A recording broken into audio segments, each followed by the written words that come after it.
He pulled her over, ignored her credentials, and tried to intimidate her. What he didn't know was that she was one of the most powerful judges in the state, and this time the cameras were rolling.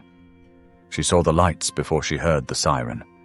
It was just after 10:30 p.m. on a quiet stretch of Y-23, about 2 miles from her home in Macon, Georgia. Judge Marlene DuPont had left the city's annual Legal Aid Gala 30 minutes earlier. She'd been honored that night for her 35 years of service, 25 of those as a Superior Court judge. The event was a polished affair, full of tuxedos and polite laughter, champagne toasts and handshakes. Marlene had worn a navy blue silk gown with a silver brooch passed down from her grandmother. Her heels now rested on the floorboard, swapped for sensible flats. She was tired, but content. So when the lights from the rearview mirror flared red and blue, her heart didn't jump, just fluttered a little, the way anyone's might. She signaled, pulled to the shoulder, and turned on her dome light. Then she reached for her license and registration. Her judicial ID sat openly on the seat beside her. As always, she kept her hands on the wheel and waited. Seconds later, a sharp tap on the window broke the quiet. She turned and saw him. Mid-40s, pale skin, close-cut blonde hair, tall, rigid. His belt seemed to carry more gear than necessary. He didn't lean in or speak softly. His flashlight beam went straight to her face. "Step out of the vehicle," he barked. No greeting, no reason, not even a request for her documents. Marlene blinked. "Officer, may I ask why I'm being—" "Step out of the vehicle, ma'am. Now!" There was no mistaking the aggression. She exhaled slowly. "Sir, I'm Judge Marlene DuPont of the Bibb County Superior Court. I'm not resisting, I just—" "Did I ask who you were?" he snapped. "I gave a lawful order. Step out!" He didn't flinch. Marlene hesitated, then carefully unbuckled her seatbelt. She reached for the door handle with slow, deliberate motion. Her left hand stayed visible. Outside, the night air hit her bare shoulders. She stood tall, 5'6" without heels, keeping her chin high, but her expression calm. "Put your hands where I can see them," she did. "Is there a problem, Officer?" "Radford. Officer Clint Radford." "Okay. Officer Radford, I wasn't speeding, I wasn't swerving. If this is about something else, I'm happy to cooperate.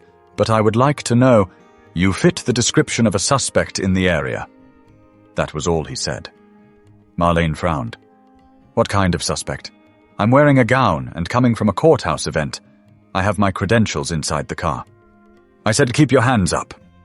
He walked around her car, looking through the windows, his flashlight darting over her seats. Then he radioed something in. She couldn't hear what. Cars passed slowly on the highway, some turning their heads. A few honked. She felt a knot form in her stomach. She'd handled murder trials, put gang leaders behind bars, diffused courtroom brawls with a single look. But this man, he wasn't interested in reason. "Back up en route," he muttered. "For what?" she asked, still calm, but louder now. "You haven't told me why I was pulled over. You haven't even asked for my ID." He didn't respond, just stood 5 feet away, hand resting on his holster. She could feel it now, fear mixing with frustration, but her voice never wavered. "My ID is on the seat. Judicial credentials. You can verify my identity." Radford took a step closer, squinting. "I don't care who you say you are. I've had enough people lie to me in this job. You can be anybody in a dress." Marlene's jaw tensed. "Officer, you are now being recorded. That house back there, those are my neighbors. They're watching." Radford turned, catching sight of 2 people on a porch across the road, phones raised. He muttered something under his breath, but instead of de-escalating, he reached for his radio again. "Requesting additional backup. Non-compliant female, possibly armed." Her heart dropped, but she knew if she panicked, he'd win, so she stood still, letting the silence do the talking. For now. 2 more patrol cars pulled up within 3 minutes. Lights flashing, engines idling, radios crackling. Marlene didn't move. She stood there on the gravel shoulder, arms still slightly raised, her feet aching now in her flats. The thin fabric of her gown fluttered lightly in the wind. It looked almost absurd. This elegant woman in an evening dress, surrounded by armed officers on the side of a highway. One of the new arrivals, a younger cop with a round face and nervous energy, approached first. He glanced at Radford, then at Marlene. "What's going on here?" he asked, keeping his voice low. "She refused to comply," Radford answered sharply. "Claims she's a judge. I don't buy it." "She said she's who?" "Some judge from Bibb County. Says she was at some gala."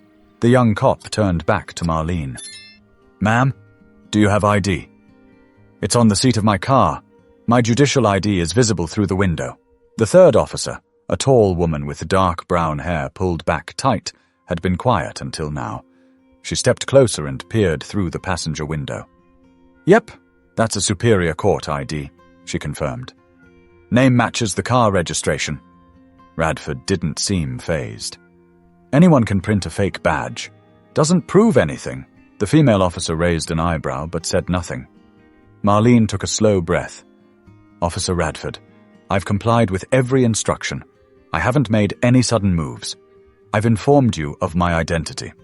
At this point, your behavior is aggressive and without clear cause." Radford's eyes narrowed. "You don't get to decide how I do my job." The tension was thick. From across the street, more neighbors had come outside. 3 people stood behind a short metal fence, phones still up, recording every second. A man with a grey hoodie called out, "She's a judge, man! What are y'all doing?" Radford turned toward the voice. "Stay back!" But the shouting didn't stop. Another woman, about Marlene's age, yelled, "That's Judge DuPont! Everyone around here knows her!" Still, Radford held his ground. His right hand hovered too close to his holster again. Marlene's voice remained even. "I'm not a threat. I'm not armed. There's no lawful reason for this level of force." The young cop seemed torn. He walked a few feet away and started murmuring into his radio. Meanwhile, Radford stepped closer again. "You think you're better than everyone else just because you sit in some fancy chair in a courtroom?" Marlene looked him straight in the eye. "No, but I do know the law. And this isn't how it's supposed to work." Radford smirked. "You people always think you're special." The words landed like a slap. Not just because of what he said, but how easily it came out. Marlene didn't flinch. But she saw the female officer look away, jaw clenched. Radford continued, "You think flashing a badge means you can ignore commands? Not tonight." She replied, calm but clear. "I never ignored your command. I asked a question. That's not the same thing." Another officer's radio cracked loudly. The young one returned to the group. "Supervisor's on the way. Should be here any minute." Radford shook his head. "Don't need a supervisor to deal with this." "Yes, you do," the female officer interrupted finally. Her voice was steady, but there was something under it. An edge. "We've got a judicial ID, registered vehicle, no sign of threat, and you called backup twice. Protocol says we wait for a supervisor when identity is disputed, especially with someone who holds office." Radford stared at her. For a second, no one said anything. Marlene stood perfectly still, not from fear anymore, from purpose. And as the next headlights came over the hill, it was clear someone else had arrived to see what Officer Clint Radford was trying so hard to hide. But the real damage had already begun, because once a word leaves your mouth, you can't take it back. The supervisor's SUV pulled up fast but silent, headlights sweeping the scene before easing to a stop behind the other units. Out stepped Captain Richard Mays, a stocky man in his early 50s with dark suspenders barely hidden beneath his uniform shirt.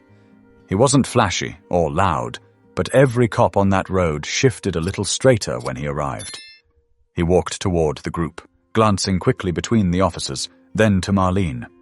"Evening," he said, tone flat. "Somebody want to tell me why we've got 3 units on a traffic stop with a Superior Court judge in an evening gown?" Radford spoke up first. "She was uncooperative, matched a description from earlier, didn't follow my commands." Mays turned to Marlene. Ma'am, I'm Captain Mays. You okay? I'm cold, tired, and angry, Marlene said without raising her voice. I was pulled over for no clear reason, not asked for ID, ordered out of my car, and surrounded. My credentials have been visible from the start. Mays looked over at the female officer. She's got her badge and registration on the passenger seat. Everything checks out. No traffic violation noted. The officer replied. Mays turned back to Radford. What's the real issue here, Clint? Radford didn't answer right away. His face was tight, jaw set. She didn't comply when I told her to step out, he muttered. You didn't ask for her license first? No. May's eyes narrowed. And what description are you referring to? Radford shifted on his feet. Black female in a dark vehicle. That's what dispatch said. Mays sighed and rubbed his temple. That's your probable cause? That? On Highway 23 at 10:30 p.m.? You know how many people that could apply to? Radford said nothing. By now, half a dozen neighbors stood near their fences. A few were quietly narrating into their phones. One of them, a teenager with a steady hand, had been live streaming the entire incident. Mays looked back at Marlene. Judge DuPont, I sincerely apologize. I'll personally escort you home if you'd like. She shook her head. That's not necessary. I live less than 2 miles away, but this situation isn't over just because you arrived. I understand, Mays said. But then, as if determined to torch the last bridge standing, Radford blurted, She's probably pulling this just to make herself look like a victim. These people love to cry wolf. A dead silence fell. Mays turned. What did you just say? Radford stood his ground. I've seen this playbook before. Pretend to be a victim, get everyone all riled up, and paint the cop as the bad guy. Clint, stop, the female officer warned. But it was too late. Marlene turned to Captain Mays. You heard him. He's not just biased, he's dangerous. Mays nodded, eyes fixed on Radford. Turn off your radio. Hand over your badge and weapon. You're on administrative leave effective immediately. Internal Affairs will contact you in the morning. Radford laughed, short and bitter. Unbelievable. Over this? Over this. Mays repeated. You're done for tonight. Go home. Radford looked like he wanted to argue, but he didn't. He stormed off toward his cruiser, muttering under his breath. The crowd across the street clapped once, then louder. A neighbor shouted, About time! Marlene didn't move. Her hands were now at her sides, the air cooler than before. The female officer stepped closer, gently. Judge, I'm truly sorry. You handled that with more patience than I would have. Marlene gave a half nod. Patience is easy when you've spent 3 decades waiting for the system to catch up to its promises. Her voice was low, but it hit hard. Captain Mays exhaled. Ma'am, if you'd like to file a formal complaint... Oh, I will, Marlene said, her eyes never leaving Radford's car as it pulled away. But not just a complaint. I want policy reviewed. I want this on record. And I want every young officer on your force to watch this video and ask themselves who they would have been tonight. Mays met her gaze. Understood, but the real storm wasn't outside anymore. It was coming for everything that had been allowed to fester too long behind closed doors. By the next morning, the video had already hit 200,000 views. By the afternoon, it was on every local news channel and crawling up national feeds. But inside Judge Marlene DuPont's home, it was quiet. She sat at her kitchen table, robe tied loosely, a fresh cup of coffee in her hand, and her phone on silent. Her daughter, Simone, a civil rights attorney in Birmingham, had driven in before sunrise. She stood at the counter, flipping through texts from reporters. You've got CNN calling, Simone said softly. Do you want to? No, Marlene didn't look up. They want to talk about the incident. That's what they're calling it. It wasn't an incident, it was a pattern.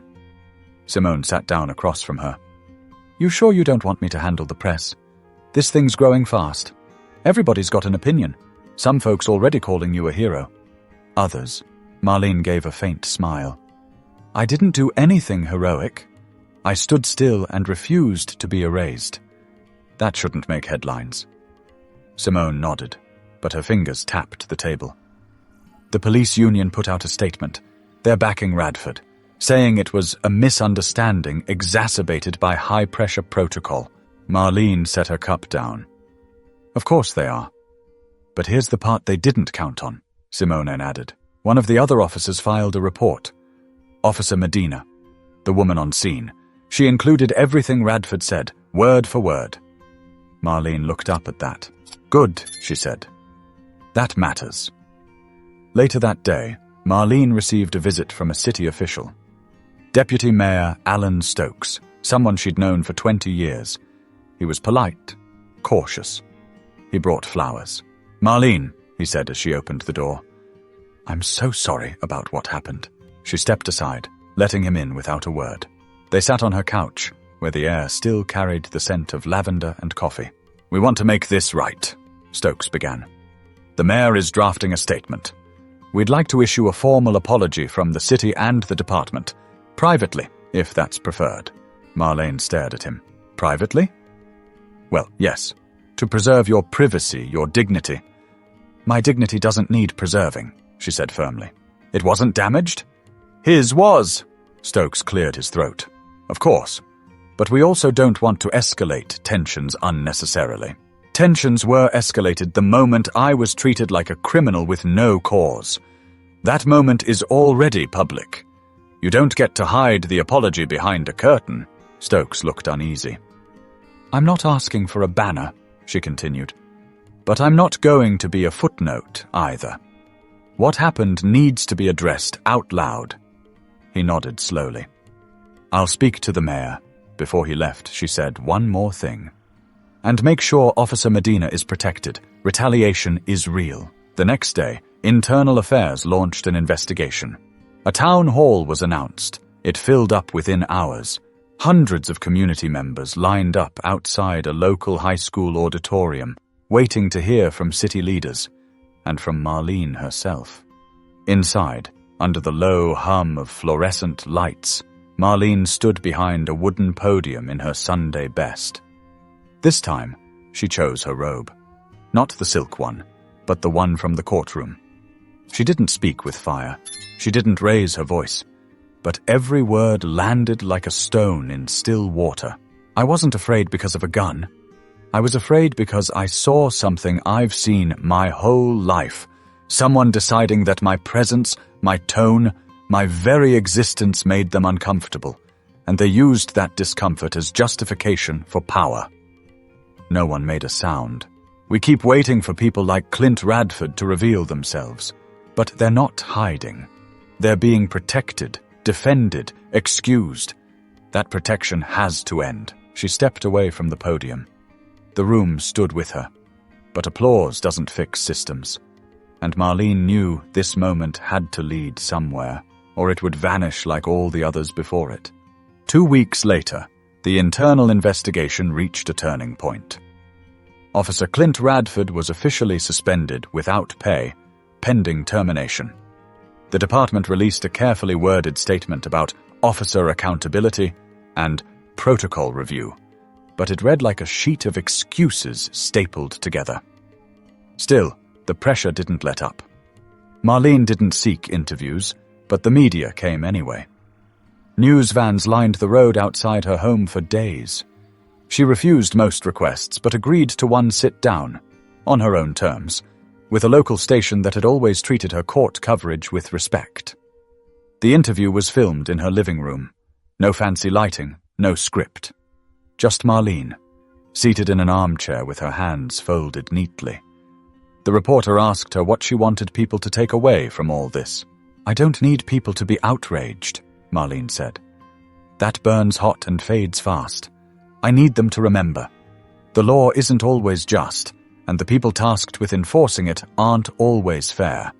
What happened to me could have ended very differently if I wasn't a judge, or if that neighbor didn't hit record. The clip went viral. Again. At the same time, the department's union held a press conference.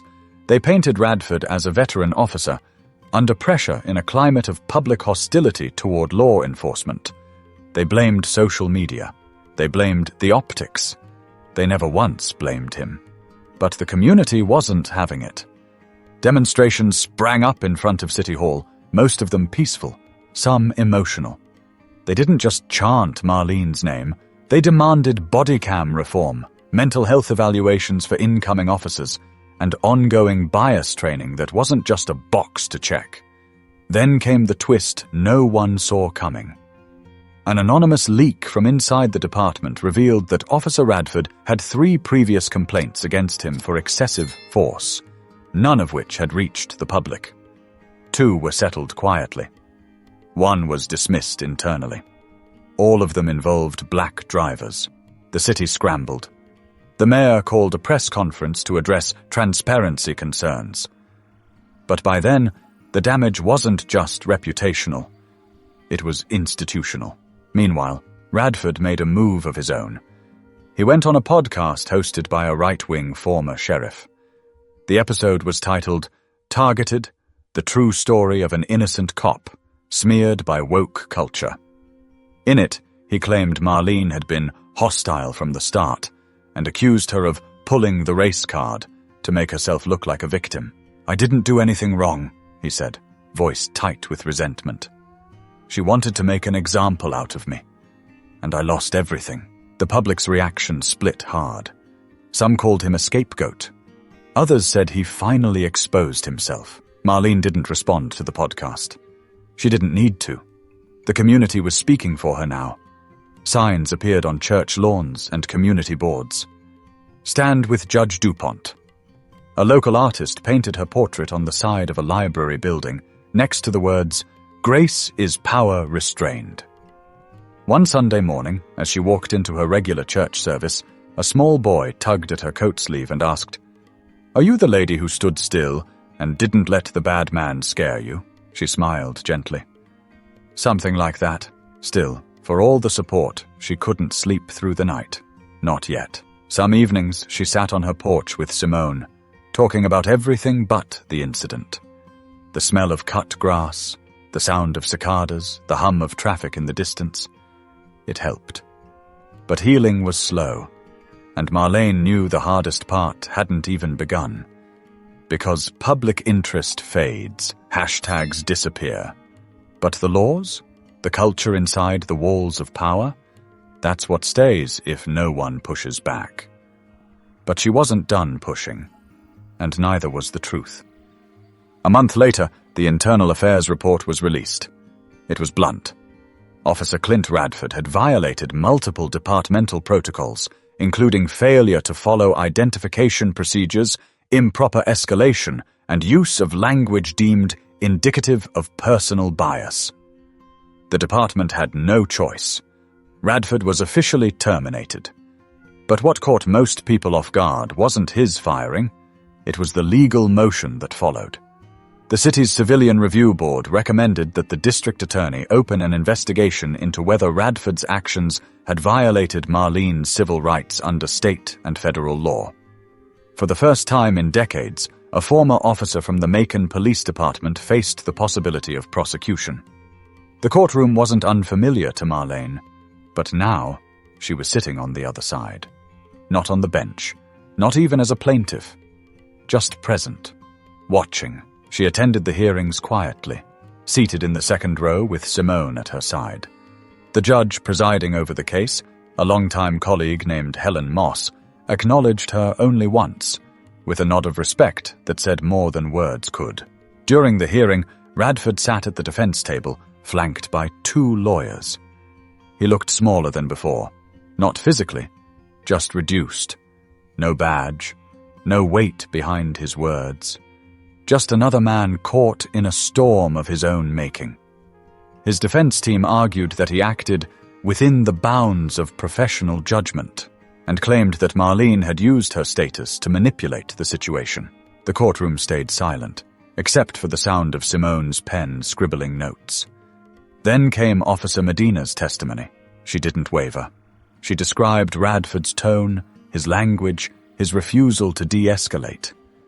She repeated what he'd said about Marlene pretending to be a victim and you people, without hesitation. When she finished, the room felt heavier. Later that evening, Marlene sat alone in her study, the day's events playing over in her mind. She wasn't interested in revenge. She never had been. What mattered now was setting a precedent. The city had to see that rank didn't justify abuse, that a badge didn't erase responsibility, that what happened on that roadside wasn't just about her, it was about every person who didn't have credentials, cameras, or neighbors watching. A few weeks later, the DA announced they were moving forward with misdemeanor charges, official misconduct, and civil rights violation. It wasn't a felony. It wouldn't mean jail time, but it would go on the record. Forever. The legal community paid attention. Panels were formed. Policies were rewritten. The department introduced a new system for real-time tracking of officer complaints, one that couldn't be quietly buried anymore. Still, there were critics. There always are. Some said it wasn't enough. Others said it was too much. A few claimed Marlene had weaponized her status. One cable news anchor referred to her as an activist in robes. She didn't respond. Instead, she returned to work. She stepped back into her courtroom, wearing her robe again. Not to draw a line between her and others, but to remind them that justice still belonged there, not just in statements, but in actions. One morning, during a quiet break between cases, a young clerk brought her a note. It was from Officer Medina. It read, "Thank you for standing tall. You made it easier for me to speak the truth." Marlene folded the note slowly. Her hands, steady as ever, placed it inside the drawer of her desk. Not for safekeeping, but because it mattered.